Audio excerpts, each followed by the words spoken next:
Pozdravljeni, tokrat bom malo drugače z vami vsak dan.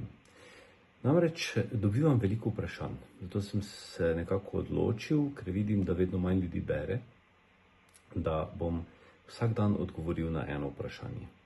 Torej, govoril bom o vodenju, podjetništvu, o uspehih, sreči, odnosih, torej vse, kar se pravzaprav tiče življenja. Seveda ne bom se dotikal filozofskih tem, ampak poskušal najti čim bolj kratke in aplikativne oziroma praktične rešitve. Bi pa mogoče za uvod ali pa vse toliko, da vas motiviram k vsakodnevnemu poslušanju, odgovoril na eno vprašanje. Ali je uspeh enako sreči? Če sem uspešen, sem tudi srečen, ali pomeni uspeh, da sem srečen. Namreč uspeh v glavnem ljudje merimo z nečim, kar lahko merimo. V podjetništvu z število zaposlenih, projekti, prometi, dobičkom, z pozicijami oziroma z raznimi nagradami, imenovanji in podobno. V športu merimo z rezultati oziroma prav tako z uspehi. Ampak ali so ti ljudje, ki jim rečemo po naših družbenih standardih uspešni, tudi srečni? Večinoma ne. Namreč na koncu vsi rečejo, ja, kaj mi je bilo treba, vse ta uspeh, lahko bi bil brez doktorata, brez svetovnega prvenstva, samo da bi bil srečen in miren.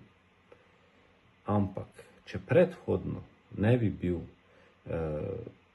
svetovni prvak, uspešen podjetnik, milijonar, in potem rekel danes,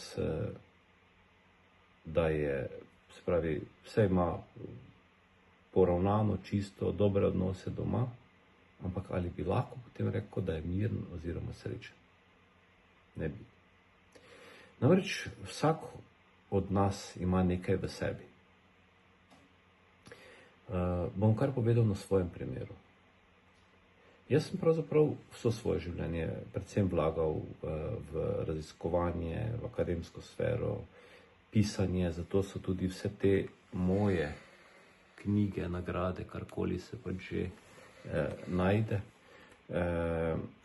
so pravzaprav del mojega uspeha, kar je vse to. Ampak, če me zdaj na koncu vprašate, ali bi bil srečen, če tega ne bi prej naredil? Ne bi. Ker bi več čas želel tisto, kar v sebi čutim, tudi uresničiti. In to je pravzaprav pomembno.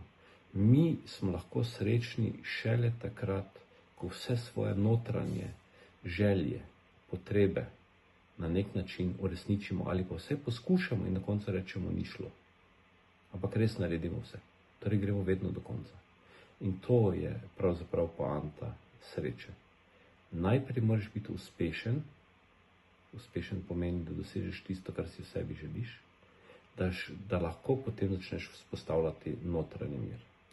No, več od teh, kako priti do uspeha, kako biti srečen, kako do sreče, do tega notranjega mira, pa kar vprašanje na milanafna.sirius.si in se kmalu ponovno slišimo. Srečno.